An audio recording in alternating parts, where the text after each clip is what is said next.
requester. What's up, Charlie? Hello, can you hear me? Yes, sir. Hi, I was actually hoping to present a debate of having with family members. I myself was actually catechized Sunday, and they're all Protestant, if that's okay. Sure. Yeah. You're saying you want to bring up what their arguments are? Yeah, I'm kind of struggling with this. So that's fine. If that's fine, I have two that I've been really struggling with. The first is the perpetual virginity of Mary. A particular family member keeps quoting Joseph knew Mary after a certain point, and I don't know what to present to them to the contrary.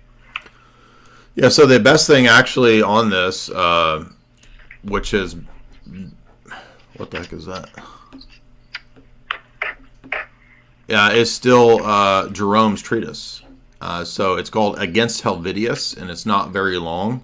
And the irony is that all the arguments that the Protestants are presenting are identical to the arguments that Jerome is responding to back in the year 383.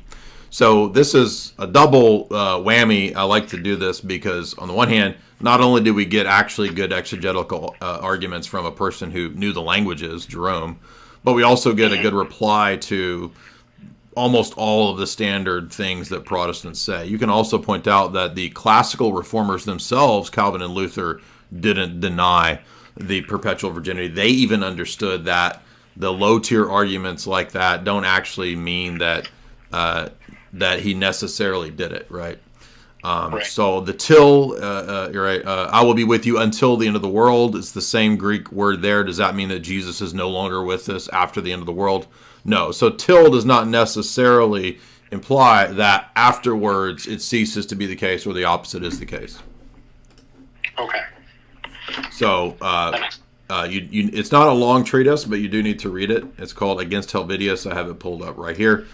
Some other things too that relate to the perpetual virginity, which Protestants don't usually think about. I would say go watch my video that I did. That's about a 40-minute video on Marian theology. It's called, what did I call it? Not perpetual virginity. The theology of Mary. Now I don't even remember what I called it. Let me see. I basically just go through all of the typology and all of the imagery that relates to Mary that a lot of times Protestants wouldn't know about, like Psalm 45, where the queen stands next to the king in gold of Ophir, and that's Mary. But Protestants don't typically think, oh, hey, wait a minute, maybe Mary is predicted in the Old Testament too. It's not just Jesus that's predicted in the Old Testament. In fact, all of the women of the Old Testament who have miraculous births, like Sarah, become types of Mary, or Hannah becomes a type of Mary. You can see this, for example, in the fact that Hannah's prayer in 1 Samuel is parallel to Mary's Magnificat. So when Mary gives her Magnificat, it's literally referring back to and referencing Hannah. Mary understood that she was linked to Hannah in that way. And there's other texts, too, that are going to be really relevant to this, like Ezekiel 44. Because Ezekiel 44 talks about the new temple when it's made and when it's ready, that the king will pass through the door, the prince will pass through the door, and yet the door never opens and it always remains shut. What door would Messiah the prince pass through and yet retain its shut status? That's the Virgin Mary. All right, that's a lot of homework. And then, if I have time, one more question. Mm-hmm. The canonicity of Scripture, but the argument is in such a weird way, I don't know how to argue against it. It's this, all the books were written by the end of Revelation, and that the vague Spirit preserved the canon, but there's never any citations to anything. It's always just the vague Spirit preserved canon. And I'm like, I don't know how to answer that because it's just so vague. Well, but the Spirit preserving the canon is not answering the question of how do we know which books go into it, because that's a decision that everybody admits is after the apostles, right? So if you're a Roman Catholic, you're going to say, well, for the West, it's about the 5th century. It's the decree of Pope Damasus. It's the Council of Rome. If you're Orthodox, you're not really going to just base it on what the Pope decided, even though we pretty much have the same canon as the Roman Catholics. If you're Orthodox, you're going to think that it's the Council of Trullo / 6th, 7th Council. Okay. So in other words, that's hundreds of years after the apostles. So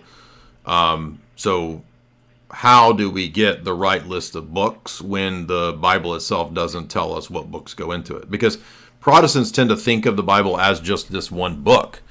But actually, the Bible is a book of a bunch of books. And so how do we know what books go into that book? And this was a disputed thing for many centuries in the church. And really, there's no way to get an answer to that question without the idea of some historical church having the authority, the normative authority to make that decision. And also tradition and liturgy are intimately bound up with that decision. Right. And I tried to make the point that all the people who made the put together the Bible believed pretty much everything the Orthodox believed. Right. But we're going to ignore everything else besides that. So, but it just seems to go in one ear, out the other. So, Council. Okay. Thank you so much. I'll try those things, and then the video that I did on Mary, which would help to kind of see the bigger picture. Because Protestants will kind of focus on just one thing, like, well, this verse says that until, but no, it's like a bigger picture. Like, you need to know the whole context of how Mary is the new Eve, of how Mary is the parallel to Hannah, how Mary is the parallel to Sarah. How Mary is predicted in Psalm 45, right? I mean, all of that goes into it. And so I would say watch my video. What is the basis for the veneration of St. Mary? Right. Well, it's like Sam Shamoon said, it's a very Muslim style of arguing where they focus on one little thing and extrapolate an entire theology off of it. So thank you so much. Absolutely. Yeah, there's a lot of parallels between Islam and Protestants. How long until we've got, like, redneck Billy Bob Baptist converting to Islam and just saying, I just follow my Quran. I don't believe nothing but the Quran. Oh, but wait a minute. Turns out Islam believes in hadiths.